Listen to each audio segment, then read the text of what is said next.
Kyle probably read it a year ago. I don't know. So high level, what's the book about? Yeah. So the best way to give you that, I thought about this because this is going to be a question everybody would obviously ask somebody, tell me what the book is about. And the best thing I could say about the book is, let me just read the cover, because everything you want to know about the book is really on the cover. So let's walk through the cover. Title is The Business Athlete. So there's a combination of perspectives right there. Business, athleticism, these two worlds combining. The subtitle is that it's a game-changing guide to sharpen your mindset, manage your energy, and elevate your career. Hey, what's up, everyone? Welcome back to the CM Mentors podcast, where we bring on some industry professionals to help us navigate the construction world. This week, we have our second-time guest, Alex Fichera. He was our, I had to go back and look. I knew you were like second or third, but yeah, you were our third guest ever. And so, welcome back. How are you doing, Alex? Must have done something, right? That you guys would have back on. You can't say it was all right, but something, man. Thanks for having me, guys. Yeah, so I'm Matt Graves. My co-host each week is Kyle Grandell. And last time we had Alex on, he was navigating a secret he was hiding from us. Yeah. He had a book in the works, and his book, The Business Athlete, just came out yesterday, June 1st. So we had to grab him real quick, get him back on. There it is, right there. Had to get him back on to tell us all about it. So this is going to be a fun conversation. So yeah, Alex, it sure is. And by the way, I just got to add in here really quick, Matt. So I may have known about this before it was released, and there's been a lot of anticipation on my end. So I'm really excited for this one, Alex. I hope you got some good stuff for us. Man, Kyle, you're hurting me here with Matt. I did not tell him that. So I've got some serious walking back to do with you, Matt. I apologize. Dinner's on me next time I'm in the area. All good. I mean, I see. Yeah, our talk last time, it was funny because for me, it was kind of nervous because, I knew about it, a select people. I kept it real under wraps for like a year. And so I was so close to the finish line when the last time we were doing our podcast, but you were asking me all these great questions leading into it. I was like, oh my gosh, how do I how do I move him this way without giving it all and just the secrets? So you did good pressing me, but I think I held back on some stuff. So our talk today, I hope gets to go a little bit deeper, and then share why I'm just excited to share this with leaders and especially in the construction industry. So, and Matt, don't feel bad. I've known about it for the whole year. So I knew there was something out there, and I was trying my damnedest to crack the code, and I guess I got close. But he turned me down. He turned me down to co-author it. So yeah. So Alex, the people I guess that are catching up and didn't check the last episode out, you want to give us a quick bio? And I guess at the very end you'll add author to your bio. But oh gosh, yeah, I'm starting to do that now. I've got to go back through all those little social media, profiles and everything, and add author to it, which is exciting. I mean, it's like that was part of the motivation to do it was. And I'm not shy about it. And part of my personality is I like to have credentials. I like to have some titles to go along with it. That's just me. And so I always look to get a certain certification or to accomplish something. I mean, it's even like, I go and run, whether it's half marathons or big events just for the medal or just for the shirt. I do things for those sort of reasons. And to have author was one I was really wanting to add to my sort of list of things done. But background was in professional sports, played professional soccer, both here domestically and overseas in a few countries. And while that was all going on, I had a real strong family background in business. Sometimes it was a sports business, sometimes it was investments, things like that. So I was always close to that world. And I coupled that with a degree in anthropology. So it was this love of people, the way they interact, the way they communicate, how do they get things done. And it was, it took some real reflection. It took a lot of, mistakes, bumps, finding the right things, finding the wrong things to kind of blend together those three channels into what I've kind of got as my sort of unique voice and perspective on a topic I think a lot of people have a view on, and it's, I've listened to a lot of people share their thoughts and perspectives on leadership and management, and it's been super helpful in me and confidently putting my own together. So that's where we're at today, man. Just to come back and spread some more of that love and talk about it. And I am pretty happy about it. I self-published this one, which is not something I would recommend maybe to everybody. It's looking back on it, it was so again, what does it mean when you self-publish? Like you're doing all the distribution and stuff, or? Thank you. I was going to ask that. Yeah, it means you've got a real, control problem.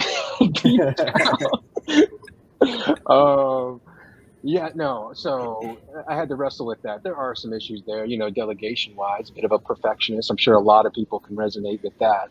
But amidst that, there are some good things to those qualities as well. For instance, I pride myself in being a very kinesthetic sort of learner, and I need to, touch things and move with them and actually complete a process with my own hands and stuff. And the reason I like doing that, for me particularly, is because then it allows me to go do what my passion is, and that's coach and help guide other people.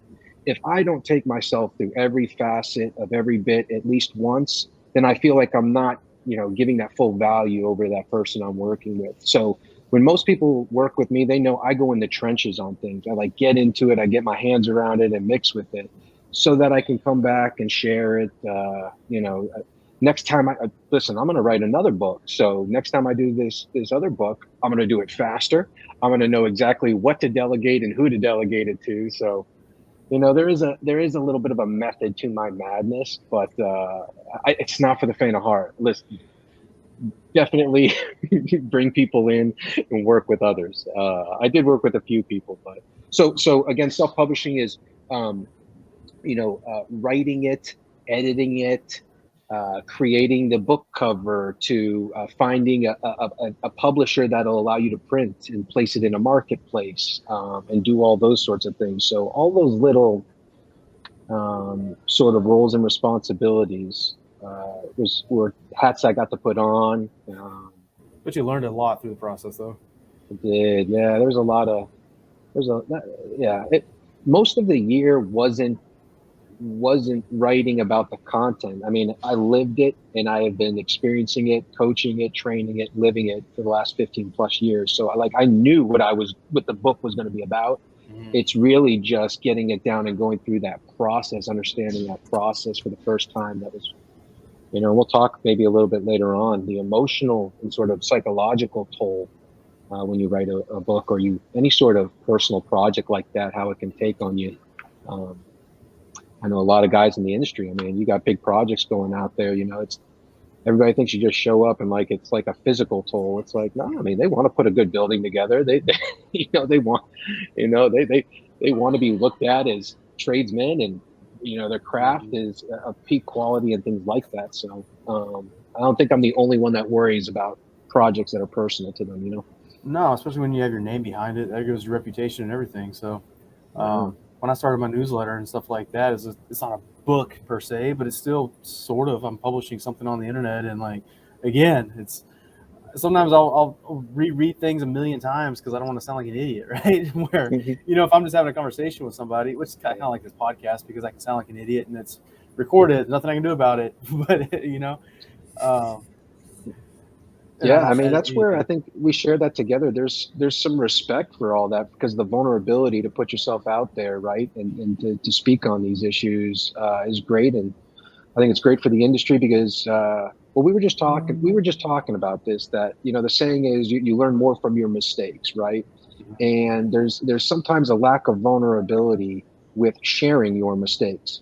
But if we learn so much from our mistakes, but we're not willing to share them amongst others, then who's really learning anything from anyone, right? So it's mad respect to you guys for the podcast, for anybody who's joining roundtables, getting involved, networking, and just, sharing some of those things outwardly. I think that's what's really going to move the needle on things. In my opinion, too, it's, when you share your mistakes, maybe somebody learns the mistakes and they don't have to make the same mistake. But there's a lot of lessons that somebody can tell you a million times, but until you make the same mistake, you don't learn that lesson. You know what I mean? You have to learn stuff the hard way. But what I have found is when you openly share that, then he kind of gives them permission to say, okay, it's okay if I make a mistake or I fail. Like I can pick myself back up and keep going. Because a lot of people, I'm a recovering perfectionist when it comes to some stuff like that, right? Where I want everything to be perfect. But I've learned that like it's, you're gonna make mistakes. Just move on. Make it right and move on. Everyone does it. So. Total. Well, Alex, I can only imagine during this writing and especially the editing that you hit plenty of brick walls and that there was a lot of times that I don't know, maybe that just came to a screeching halt. I can only imagine. So I'm kind of thinking about the energy management part of this because it's something that you talked a lot about last time. And so maybe we're kind of jumping into it here a little bit for the new book. How did that go? Were you kind of applying your own principles and your own ideas for that too, or? Yes, and yes, all around. Okay, let me unpack that. It's a great question, and it's yeah. I mean, anybody who knows Kyle knows he's going to get right to the point. He's like, man, I gotta know this stuff. And like, what did you do here in it? Because I mean, it is, and I want to share it in such a way that hopefully, I understand not everybody's going to write a book, but I'll be honest with you again. If it's not a book, it's something else, right? So I want to relate sort of my approach and the way I was dealing with challenges throughout this project to sort of anybody that's going through a project and working on that stuff. Because, my anthropological side of me shows that, we're really not that different as humans. And we oftentimes think of ourselves as much different from person to person, and we lose that empathy, but we are really similar. We can relate our own experiences very well to others. So I want to try to do that here with what was, man, you were right. It was something where I don't think I knew how much I would have to use what I was writing to write what I was writing. Like, that's how insane that sounds. Was, it's like I lived through it and I practiced this. Like, I mean, without a doubt, when I speak about this, it's from my own experience. I tell people and, kids I even used to train is I'll never ask you to do something I've never done myself. Like, I will do it, and then I'm going to ask you to do it. I like to set the pace. That's the sort of thing that a leader wants to do. And so with this book, it was sort of like, I knew all those things, but I didn't think something would happen to me right in the middle of it. It's like the storm you never suspect right when you're sailing. And I'm going to weave it into a kind of a larger story here, Kyle, along the lines of, energy management is sort of a way to self-diagnose and how we can strategically use our energy in sort of 4 dimensions: physical, emotional, mental, and spiritual. We talked about this in the last podcast. And really what we need to do is keep an eye on these levels. Notice when one is being over sort of burdened, when it's drawing on the others. And then how can we enact routines that we've developed and created in these moments that kind of level those energies out and don't allow one to sort of spill over the other. So for instance, if somebody is, emotionally really jarred, something happened on site right now, is that going to block them from being able to lay that beam in the correct way or get the right sort of order placed in or speak with this customer in this moment, right? We can't have one energy depletion affect another energy that we're going to need. So with that in mind, while this process was going on, you guys probably know this, and maybe some people can imagine that as a former pro soccer player, I mean, I keep up my physical side pretty well. It's a big cornerstone to sort of my identity, if you will. I like to stay in physical shape. It just brings me joy. That's where I can get my peace, lots of that sort of stuff. That's also one of the biggest sort of blind spots that I've learned over the years, is that when I'm taken out of that physical sort of a sense, right? When I can't use my body the way I want to do, or I can't go to the gym, it like puts me into a tailspin. And this is when all those other sort of energy things start to get jumbled up, and I let my physical sort of spill into the other. So I was actually sidelined at the beginning of this with a pretty serious physical injury. which absolutely sidelined me from going to the gym, keeping that energy level. It disrupted my sleep. I couldn't lay on the side I wanted to. All those things started to play out in my head too. Like I would be, getting down on myself, or why did this happen and do this? So I'm watching all this stuff happen, and I'm confronted with it just like I am anytime. Is you're sort of at a fork in the road. Is I can either feed into it, or I can use my training. And what my training and my process tells me is go into your routines. Go into your routines. And that's what the book is a lot about, is these ways that we can really click ourselves back into gear. And so I'll give you a couple examples. So while I was physically unable to do a lot of the things that I normally did, it's not all physical things.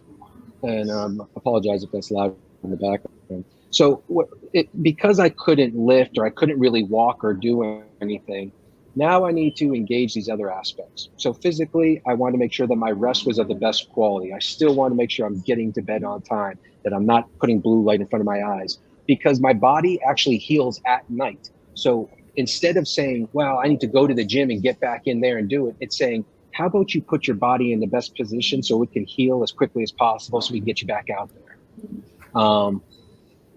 And I'll tell you, one of the struggles, I'm probably not going to win any points with this, was with my wife. Oh, keep it down. Keep it down. No, man. So, no, this doesn't have to do with the rest side of it. This has to do with sort of the mental on. Yeah.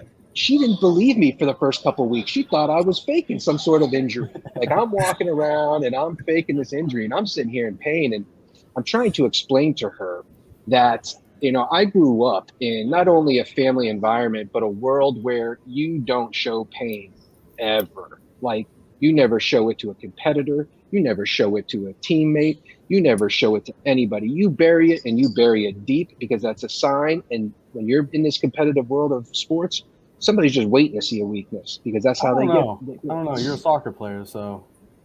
I'm telling you, man, they are just waiting for it. All right, don't let that soccer locker room. It's a tough locker room, man. You've only got pads on your shin. Okay, so,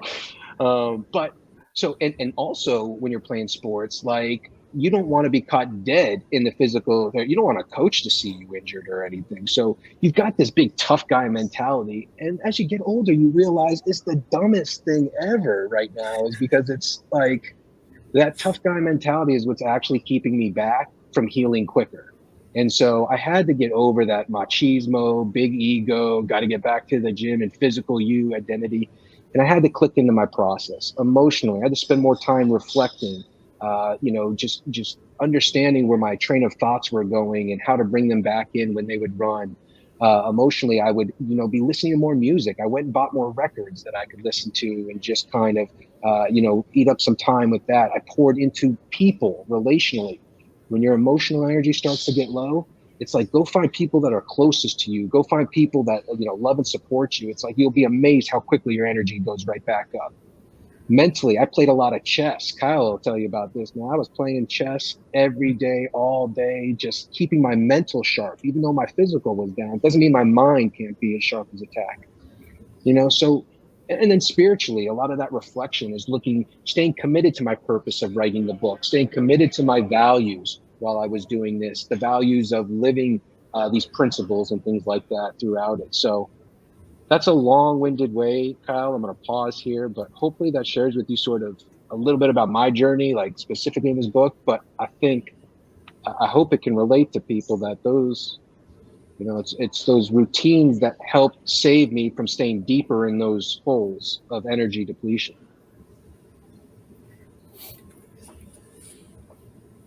I think it's cool, man. I can't even imagine what it takes to write a book. Just with everything else I got going on right now. I can barely type out 1,000 words in a week.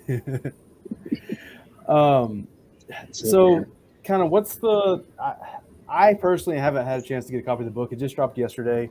Kyle probably read it a year ago. I don't know. So high level, what's the book about? Yeah. So the best way to give you that, I thought about this because, this is going to be a question everybody would obviously ask somebody, tell me what the book is about. And the best thing I can say about the book is, let me just read the cover, because everything you want to know about the book is really on the cover. So let's walk through the cover. Title is The Business Athlete. So, there's a combination of perspectives right there. Business, athleticism, these two worlds combining. The subtitle is that it's a game-changing guide to sharpen your mindset, manage your energy, and elevate your career. So, game-changing. Well, it's game-changing in the sense that it's an innovative way to look at leadership.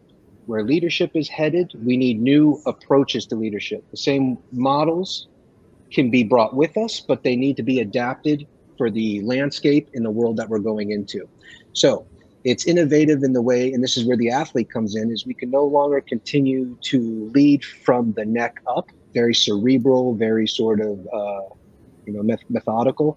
We need to take all of that knowledge and mindset, and we need to engage the rest of the body in a holistic sort of way of leading. Again, mind, body, emotions, spirit. We need to look at all aspects. So it's a game changer in the sense that it's unlocking more of what leaders can bring to their everyday, culture and people. It's a guide because this is my life. I lived it. I've done it. I've worked with people and watched them do it. It's a guide to help people go, and it's a guide in the sense of you can open the book up really anywhere and go through it. It's a light read. It's something you can pick up when you need it and you feel you're in that space. Go to that chapter and get yourself, something.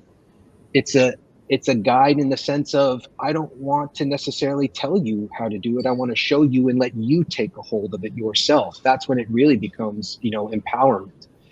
So it gives you a little bit, but really allows you to take the curiosity and run with it.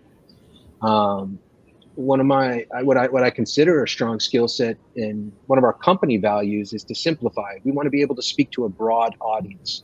So it is built for a very diverse audience. New emerging leaders, seasoned leaders, executives, all are going to find something in there they can use and bring to their teams.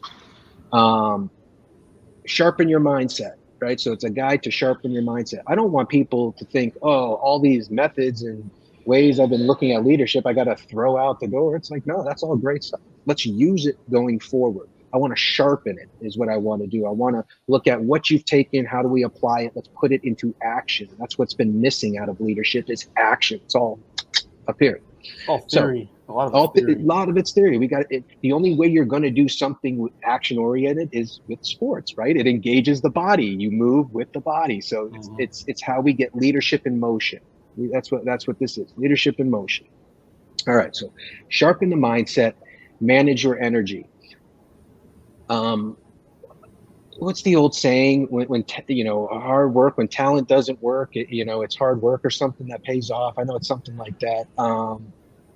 And I will go even a step further. Hard work does not always win. I've seen a lot of hard workers. They work, it's the old saying. My father told me this when I was young, and this is literally what this means is, you're climbing a ladder, but it's on the wrong wall. I see so many people climbing ladders and doing a great job. And it's really hard for me to tell them your ladder's on the wrong wall and watch them get extremely defeated with their years and years of efforts. Yet it's gone nowhere, right? So it's not how hard you work, it's how efficiently you manage that energy, right? Where do you place it? Where do you choose not to place it?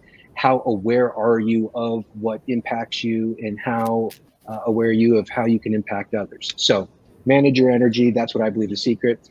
And then the last, elevate your career. The second half of the book is all what we call, one of the core concepts is brand consciousness. And we're seeing it arise in generations, but we really want leaders to build a personal brand, a brand that other people can follow, a brand that's built on solid foundation, that's built on awareness and confidence and empathy and, agility and resilience and those sorts of things that other people just sort of galvanize and gravitate to. So one of the big points in that is digital footprint and how important and how useful a leader's digital footprint could be in expanding their influence within their own sort of cultures and people. So I hope going through the title of the book helped give you a good idea of what's in it. I tried to be very very clear and concise in the way it was communicated. On your last little bit there about building brand consciousness and a digital footprint, like what are you seeing kind of from your perspective, like different ways to do that? I mean, I guess there's things like social media and podcasts, kind of like what we're doing. You see anything else that are good ways to go about that? Yeah, I see a couple of things. One is that I don't think organizations have done a great job at really creating the boundaries and the expectations. It's a little bit of the Wild West out there, believe it or not. That is something I don't know why we don't want to come together and find it. You know, I work with companies on creating a social media policy. And a lot of people copy and paste it, but they don't. They do it as a deterrent, right? Everybody is more in the fear mode. Oh, if they put the wrong thing, what does that do to my brand and what does that do to us? So everybody's missing the golden egg in the room. What if it's a catalyst for bringing people to us? Oh, shocker, right? Like, you know, let's keep going with sports. That's what we do, right? So there's so many teams. When I first came to Texas, I came from up north, and I was on trial with the Dallas Texans. People who know soccer know Dallas Texans, been like the #1 club, prestigious and everything like that. So I was on trial to go with them, sign a contract and do all that. While I was here, I got introduced to the second place team that had been running. They were called Dallas Inter at the time. And I really got to know some of the people there, but the coach on that team convinced me that if I was to become the player I wanted to, it was to be underneath him and on that team. So I didn't go for the company, I went for the coach. And what you'll find in professional sports is that dudes will give up, and I don't want to say just dudes, girls, everybody, they will give up a lot of the financial upswing to go play for a coach they know that's a winner, to a coach they know that will look after them and things like that. We don't do that for our leaders a whole lot. We don't put them up and say this leader could be the thing that brings in stuff. And if we spent some time looking at brand identity, looking at digital footprints, how can we leverage that? How can we leverage our leaders' accounts and build that sort of partnership? You know, we talk about engagement. We talk about those sorts of ways of building culture. So to answer your question, that's where I see is more on the upside. Everybody knows the downside of bad publicity and bad social media. Mm-hmm. And I think in a market where it's so crowded and tapped for talent, and you're looking to set yourself up above the rest, I just think it's an area that a lot of people aren't diving into. Well, Matt, we're going to go into football now, as we usually do. So just to your point there, Alex, my boy PJ Fleck, Minnesota Gophers, when he came over from Michigan, he brought a bunch of guys with him, and they followed him over here. And you know, he's done great for Minnesota. He's put us on the map after, you know, a couple hundred years of doing nothing. That's right. You hear that. I hear that a lot with companies. They're like, yeah, we brought this guy over, and he brought several people from that company with him over. They followed that guy. They didn't know anything about your company before. They came with that guy and said, if he goes, I go. So, yeah, there's that. There's the, again, the brand conscious is a lot about getting involved in your community, building a solid brand, volunteering, doing. And it's not always about volunteering at like soup kitchens. We're talking about finding things you're passionate in. And again, it's about action, right? It's leadership in action, leadership in motion. And we can't be a leader from the chair, and a lot of people say, well, how will I know? You won't know. You won't know it until you've done something. And so, my coach had said, you tell people, when's the last time you did something for the first time?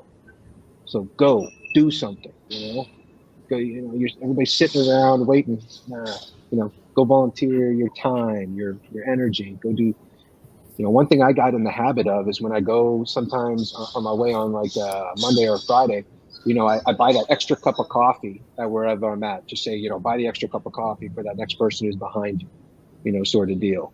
And so they know me as the dude who just buys 2 coffees, on that sort of day on the way out of there, sort of deal. It's just a little thing I do, yeah. But it's part of my whole thing. So that's pretty cool. This book, we talk about a lot about kind of leaders and maybe even executives, that sort of stuff. But I guess would it apply to people that are kind of like the next generation trying to come in and really trying to build a foundation? Oh yeah, I think it's going to do wonders for them. I think it will help them most because their world is about to get rocked as they come into it, right? Like I'm not, I don't pull any punches here. You're about to ascend into where all that, theoretical stuff that you've been doing, it's about to all come together, and you're going to have to lead people who have years of experience, lead people with different personalities and walks of life. And you're going to have new responsibilities and, company responsibilities, managerial, the dynamics change. People who are your friends at one level are no longer friends because you're the manager now. Like these things, and this helps that leader weather the storm through it because it gives them anchors. I mean, that's what I share in here. I share performance sayings that get, that get, athletes through certain things. I share, anchor routines that I do in those times where you can sense again that, mentally I'm just unfocused right now. What do I go and what do I do? In that moment and in that time. So it's going to give them real applicable things. And the model, the leadership methodology, so being a business athlete is really combining those two worlds and creating sort of a highly adaptive, almost leadership that breathes with you like a set of lungs. So it will expand and contract wherever you tell it to go. So it's very flexible and adaptive. So for instance, you can look at energy management on an individual basis. How do I manage the energy level of me, my rest, my physical, my energy? Then you can bring it and you can be, because again, culturally, we start at the individual level. Groups and organizations are just larger forms, some new things, but really they're almost the same as an individual, just a little bit more complex. So then you can expand it to your team. What's the physical energy of my team look like? What's the emotional temperature of my team right now? How's my team mentally doing? Or do they have the capabilities and skills they need? And spiritually, do they feel like they have a purpose? Do they feel like they have direction? Do they feel like they have, a vision to go towards? We can even go bigger on organizational, right? Is the company, is it in physical shape? Are people getting the rest they need? Where are we at from a wellness perspective, right? Is the mission still, spiritually, is the mission? So it'll flex with you wherever you want to take it. But it also is adaptive based on the environment. So a new, a new leader or a seasoned leader, whether it's in, on site on a project, or it's in a boardroom, or it's with a team, or it's in a performance review with one person, whether it's with entry level individuals or higher up seasoned experienced people, the system still works. It doesn't matter where you are. It will adapt with you based on the environment and based at the level that you're working with. So in that regard, I'm super happy. Again, my big thing is like, I want it for the masses. I want it broad. I want it simple. I want to give people enough that they can take their curiosities and go ask more questions and drive and really empower them to own their own routines and things like that. I think about, everything you're saying. I'm looking at everything through a sports lens too. So I'm thinking like, you're looking at a football team, you got the individual player. Maybe he's like a defensive lineman, right? So you got the player, and then he's a part of the defensive line. So you got a small team, right? Or a small group. And he goes to maybe even practice at those breakouts. And then he's part of the defense as a whole, right? How they work as a unit. But then there's a whole team culture, right? That goes out amongst that. And then that has a brand identity when it comes to the fans and everything else around it. So, man, you nailed it. But then I'm thinking too, like, of course, all that applies for the rookie on the team or the guy that he's a 20-year veteran, right? They all still got to go through the same motions and still all kind of going for the same goals. So, the veterans will actually, you come to find out the veterans, any place I went to was the veterans who were working harder than the young ones. You would think it'd be different, but it really isn't. The veterans they like enjoyed it. They really enjoyed watching like new young bucks come in and just just really outsweat them, and just strategically, like they weren't working harder. They just knew all the tips and tricks of the trade. So they were watching this new buck try everything to keep up. They're like, this guy's gonna get burnt out in a minute here. But you totally got it right. You said it exactly. Anytime our coaches gave us feedback, it was in 3 different sort of ways. And I share this. I think people should give feedback this sort of way too when you're doing it. After, in film. So we'd go back and we'd watch film. And in film, it'd give us an individual, it'd give us our department or our team, like our back line, our defenders, and then it would give us the third one would be our team as a whole. How did we do as a team? How did we do as a unit? How did I do as individually? And then create the alignment so you see the impact at each level. So the impact of me not doing my best as an individual had an impact on the department or the line. And then on the line had the impact on the game. So we look at the data, we add it up. And when you do it that way, nobody because it's like my old Italian family. Everybody's going to get theirs, don't you worry. Everybody's going to get theirs at the table tonight. In this world, you got to be able to, give and take. So with those kinds of understandings, that kind of feedback can really move. Yeah, so Alex, there's been a lot of talk about sports and the personal side of things, but also a lot of talk about leadership, careers. Is your book more personal? Is it more on the professional side, the relationship with both? I mean, what does that look like? Yeah, I wish I could. I wrote it for the business professional, knowing that their personal life is going to reap a whole lot of benefits. Yeah, it's just a strategic angle for me to go at. And, I could have gone the other way. And there's a lot of people who do that and focus on the sort of personal, and then it spills into their business as well. I think my unique sort of perspective ends up coming across more on the business side first. And then on that personal side is going to be well taken care of. I can't tell you how many people.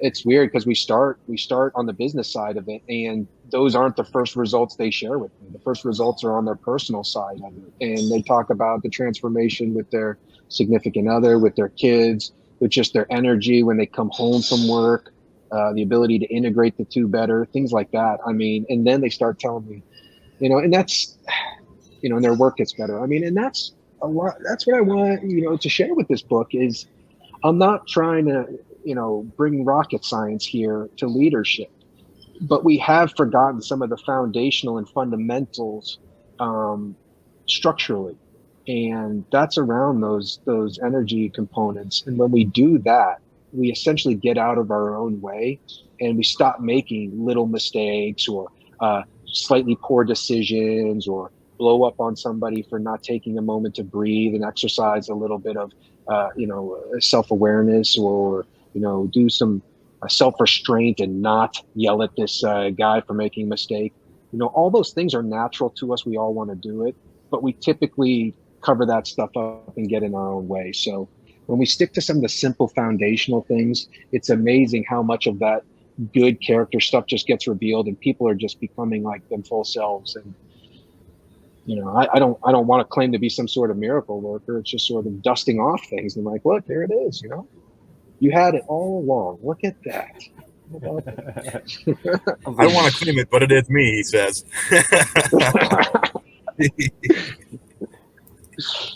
Yeah, it's like I said, it's an easy read. It's not meant to be something you grill yourself over. We go a little, I just touch on a lot of the things kind of on a surface level, a little bit deeper, but for the most part, it's just very clear, and it'll get people, again, energized and moved into action. That's what this book is about. I know you can't be running and, reading it at the same time, but as soon as you're done reading it, put it down, get up. So a minute ago, you were talking about, watching film and your coach is giving feedback on the individual, line and team level. You got any advice for kind of in the business world, how a leader or manager can kind of do that and monitor? And actually, because it's really easy when you're in sports, right? You got a camera set up and you can really easy go in slow motion and be like, hey, look, you missed a tackle here. You should have passed there. It's really easy to pick it apart. You got any advice and tips to do that kind of in the professional world that doesn't really come across as micromanaging? I'll tell you, you asked some really good questions, man. That's how I know you're going to have a really good podcast, the two of you. It's very practical. And if I couldn't answer this question, then what good would this stuff be, right? So you ask a very good question. Let's relate it to it. So I'll give you a couple of them. The first one is, so I do it. I'll share my own experience. So when I go on the road and I go and do a workshop with a group, or I go and I do a speaking engagement, I have somebody come there and record it. Some of that I use for content, but a lot of it I use to go back and I watch myself. A lot of people don't like to do that, but it is something I like to do because I'm used to that film in game mode. And I had to get developed into that. It wasn't something I always did. But I go back and I watch it and I look for things that can improve and make me better. Because we oftentimes want to get some distance of it. So one way I see companies and organizations do it is they really they frame it, and a lot of times after a project, they usually go back through and they say, okay, let's do a review of this project, how it went, right? So you guys are familiar with that. Those are typically like, hey, yeah, exactly. Well, you've said it for me right there. The literal title of the meeting makes everybody not want to give two what's about it. So yeah, right. You're done with it. Why would you want to go back and look at it? But I can tell you the type of leadership I'm talking about is where we see other people go one direction and we go the other. So when everybody else says, I don't want to do that, that looks uncomfortable, why would I want to look at it? Then I know I'm in the right spot and I should be doing something, because real tough leadership, that top-notch leadership, nobody else is doing. So when they go running, you go that way, because that's where it's at. So I don't want to talk about it. I don't want to do it.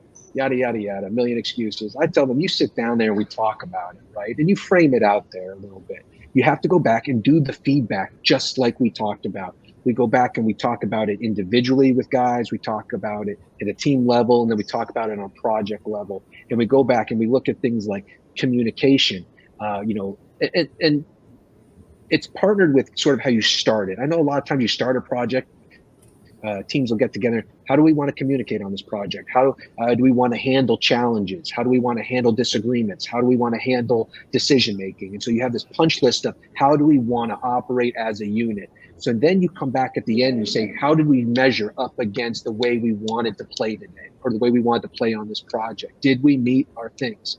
Well, what was our strategy? Well, we were going to, leverage, the long pass on the right side of the field. Did we adequately use our weapons? Did we use our timing right? So you think of it much like that, right? Think of yourself as a team in your position. Put yourself in that mode and say, if this was our match, if this was our game, let's honestly grade ourselves as individuals. How did we do against our strategy? How did we do it, like our time, our labor, all that stuff?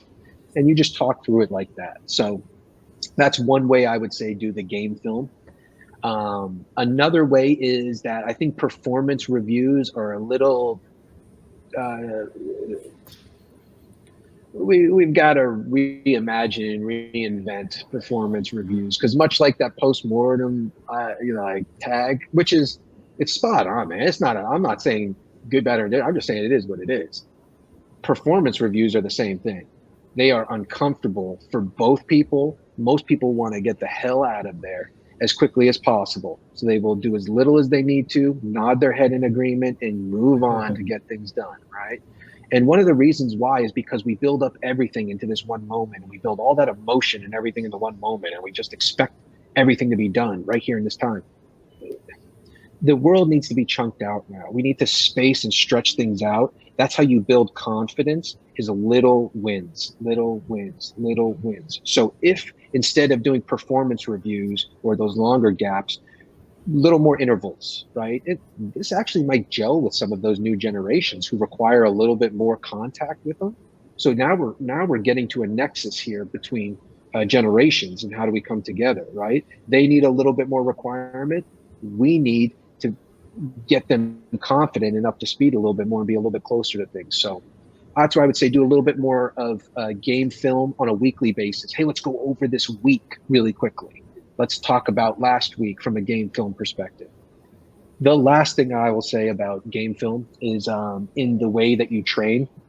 I train a lot of leaders when it comes to upskilling. like on communication, those kind of soft skills. I use an AI program that I run them through. It's called Skill Gym. It's a digital role play we run them through. One of the feedback loops in that system, which is like hands free, they train themselves in that gym. They go and they work out.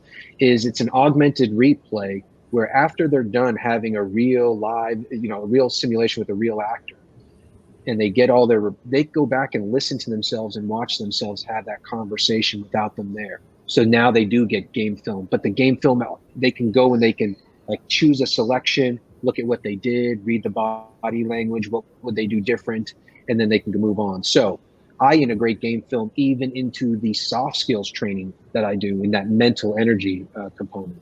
So it's a good question, man. I hope did that answer it? I think that was pretty good. I think so. Well, the problem with, I think a lot of, especially construction industry, but a lot of industries, I think, is everyone's takes everything as micromanaging, right? And so if you don't have a culture of that already built in, right, and you start really trying to like, all right, we're going to talk about how you did last week. It's like, I just got off my back. Like, just let me do my job, right? I don't need you to tell me how I did last week. But the best I've seen is a company I worked for in the past where I had it when I hired on, until I kind of got my feet under me, but I would sit down every Monday morning with our director of project management and just kind of recap last week and this was going on. And he kind of helped me get that flow going. He kind of coached me along the way. But they didn't do annual reviews. They did monthly reviews. And I had two different directors I reported to while I was there. And one, he was real formal and he had bullet points, right? And he had a whole bunch of goals and that was good. And then another guy, he had basically a blank sheet of paper and he just like, all right, what do you want to talk about today? And that was, I appreciated that too, because I'm a person that likes to have conversation. I could see in somebody else that just wants a head nod. It's like, yes. But it was, and I mean, he was an open book, right? I could ask about anything. We talk about stuff, and how's it? But he had questions in his head, right? Well, how's this relationship going you're having, or how's this going? How's this doing? But you're talking about that, and again, equating to sports. I'm thinking like in baseball, pro baseball, there's 162 games. If you just looked at film at the end of 162 games, what are you going to get out of it? What are you going to do? Yeah, exactly.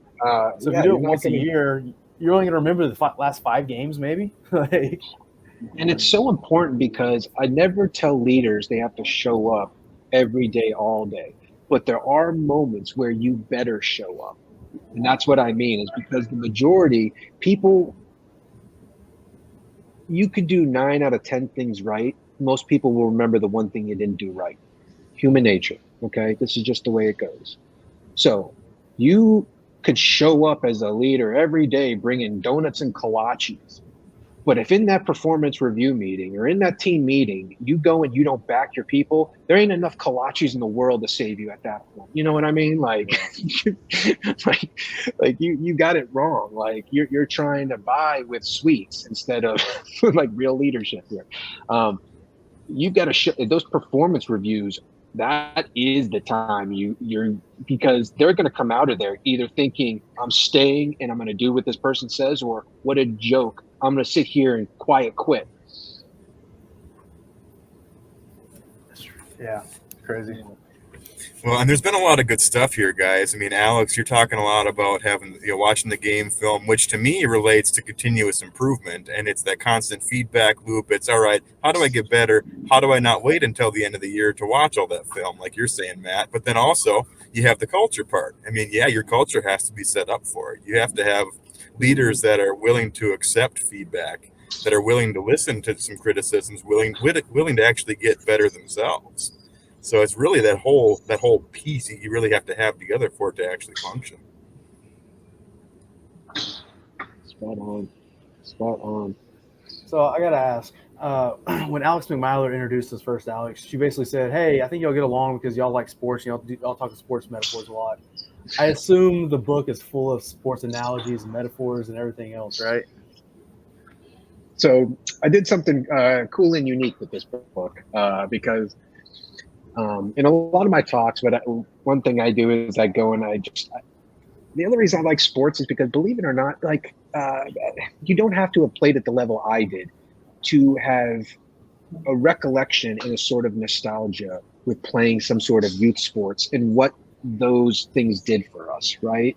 Like we still know those things. And that was an incubator for us learning a lot of these skills. Just some of us stayed in that incubator a lot longer and continued to develop them, more reps. Okay. So a lot of people have a connection to athleticism, sport, or something, and what's funny is they don't know really a lot of times how conditioned they are. So a lot of times what I'll do is I'll say, look, I can tell you that your company and organization is already sports oriented, because language is the cornerstone of culture. And I can already tell you your language is full of sports innuendos and sayings, and they'll just start to sit there like they'll look at me like, he's got us. And I'll say, just give them to me. So I list out some of those, and I'm always waiting to hear the new ones, like they dropped the ball, or let's have a team meeting, or, you really knocked that one out of the park, or don't Monday morning quarterback me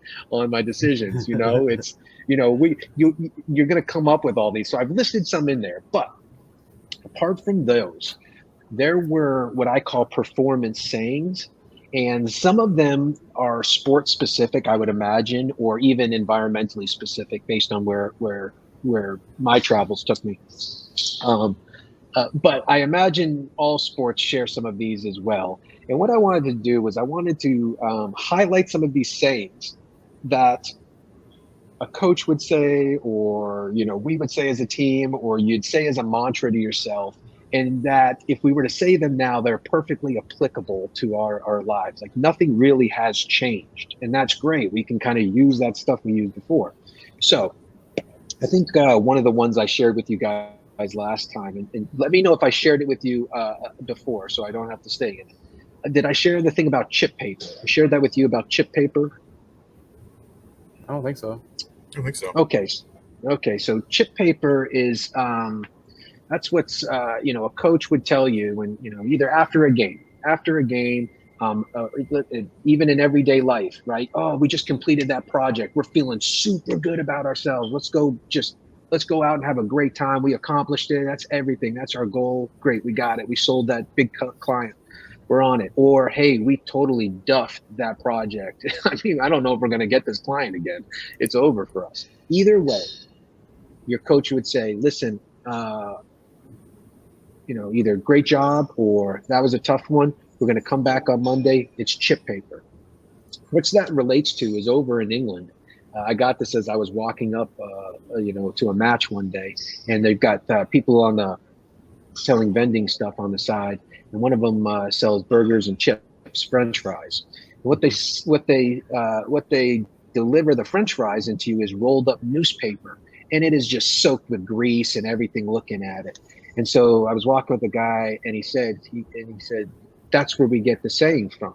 He said, who do you think's on the headline there on that paper?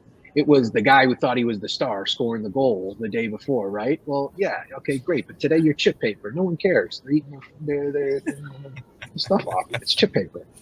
So that's the one that's great. I would always give to my players too. It's like, we got to get on with things, whether they're great or whether they're bad. It's chip paper. We move forward. Okay, so that's a good one. I never heard that before.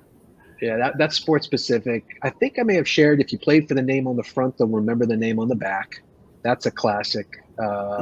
Meaning, it's about the organization. The badge is what's on the front. Your name is on the back. If you play for the name on the front, they'll remember the name on the back. It's just, again, making sure we put company before self.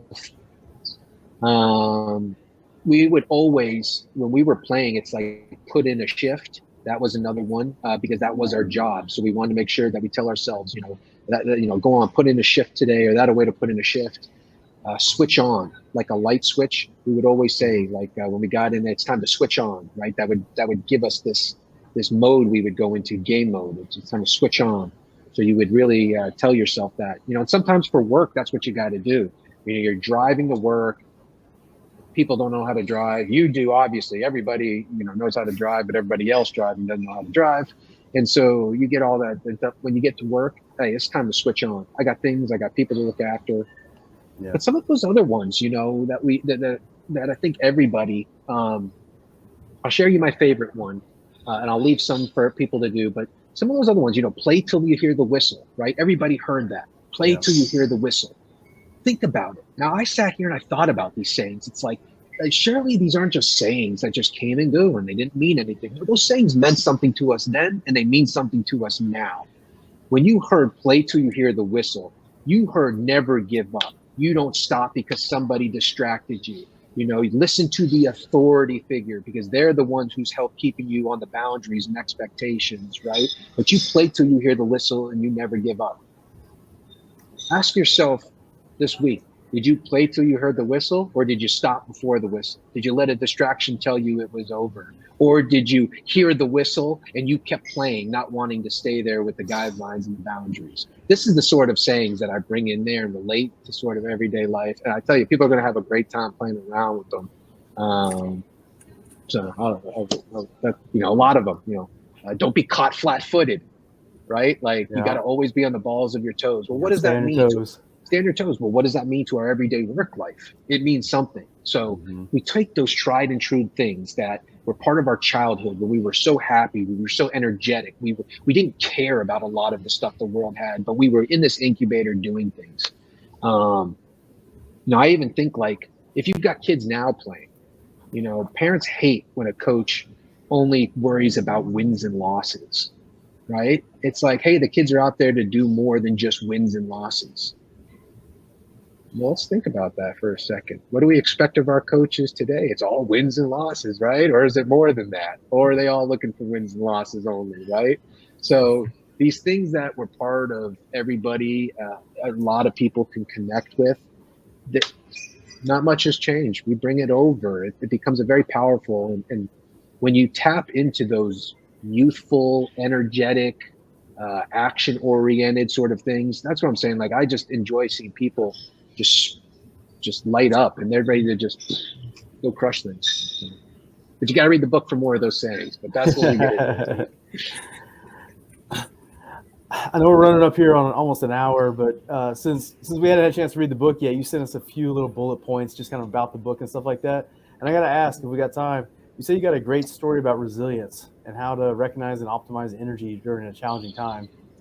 Did we already touch on that? Or yeah, we did touch on it. I mean, I'll see if I can't share another one, because I think resilience is one of those traits that this book is really about. And you spoke earlier about the young emerging leaders coming in. This is a trait they're going to have to develop early on. Look, I'm going to let people know there's a game of business, and that's why I call it the business athlete. Okay. Business, has got game aspects to it. This isn't necessarily about the organizational side of the business, but as individuals and professionals, we've got to play this game and play it to the best of our ability. Okay. And we've got to know how to do a lot of those things. Resiliency is going to be heavily leveraged because you're going to get knocked down on a daily basis. I mean, it's just, Kyle, my stoic friend there, that's like that's probably a mantra before you go out in the morning, is to say, you know what, it's going to be tough out there. People are going to disappoint you. It's going to suck. You're going to trip. And you do all that to prepare for what's likely to happen, so so you're not caught off guard. You go into the world with confidence because you're not shocked by what you encounter. So the resilience side of it, I mean, the example I had shared earlier was about the back injury and how I couldn't allow my back injury at a critical time to affect. And so I had to be resilient, and I had to develop new routines in that moment. The old routines that got me through, say, a minor challenge weren't going to be enough to get me through this bigger one. I felt my spiritual energy level was taking the biggest hit at a certain point. And I shared with you all last podcast, I believe, while I would advise people to start with the physical energy if they're ever somewhere where they're feeling a challenge and feeling low, the spiritual energy is the most difficult to deal with because it's just challenging. You dig up things, and it's that's another point. I hope I can segue here, not take too long. Is I hope this book helps leaders wrestle through a lot of what can be loneliness, and that resiliency to kind of not get lonely or get down. being a leader is not always about having tons of friends, everybody supporting you. It can sometimes be a very lonely area where you're not sure whether you're doing the right things or whether you're doing the wrong things, or you're doing enough or you're doing too little. You second guess yourself, so it's good to have something there that can confirm things for you, but can also help you see new things that you need added into it and continue to do it so you're not as lonely. But leadership can sometimes, owning a business can be that way. I know that as a business owner, just being a professional in general. But man, I've been working on resilience. So what I will say about resilience is nobody knows it better probably than me, because I'm not one of those professionals that went to the highest ranks, made a whole bunch of cash sponsorships and TV deals and on that thing. I was like a vagabond, traveling around. I got told I was no good by a lot more than told me I was good. Let me tell you that. So, I mean, it was like, people were going to tell you that all the time, so what do? Do you take their advice? What makes them say that? Who are they? You got to have some confidence. You got to have tough skin. You've got to be able to, and I'll tell you, I have resilience. I didn't sign my first professional contract until I was 24. 24. I didn't go the easy way. I went the difficult way. Signed it at 24, and then within 2 years, it was over. So, so I'm chock full of resilience. But it didn't get that way because I read it in a book. It got that way because I was willing to step into those difficult situations. I was willing to own up to my mistakes, to face them head on, and to have just a relentless sort of attitude about what I was passionate about and what I wanted to do, and just the joy of leading others and watching them accomplish things and seeing them succeed. I mean, that's it for me, Yeah, very good. Well, Matt, I'll just say my last thing here, just to chime in and agree with Alex on this resiliency stuff, is that, like you said, as a business owner, there's a lot of hard days. And if I got a day coming up that I know is really hard, I actually have a coin I'll take with me that day. It's got a saying from our buddy Marcus Aurelius, and it says, "The impediment to action advances action. What stands in the way becomes the way." It's a good reminder for me that no matter who punches me in the face that day, I'm just going to give it right back. Sure. Yes, sir. I'm envisioning you, Kyle, driving into the office on a tough day, listening to tub thumping. Are you watching me? I know. Hey, Alex, if people want to get the book, where can they find it? Yeah, so here's the best way to do it. Amazon. So it's on Amazon. Go with Amazon, search The Business Athlete. That's going to help me with the SEO and to bump it up into the search engine site. So I appreciate the search on it. The Business Athlete. Look for Alex Fichera. It's here. I'll show you a little bit what it's got. It's got some great stuff on it. You'll see right there.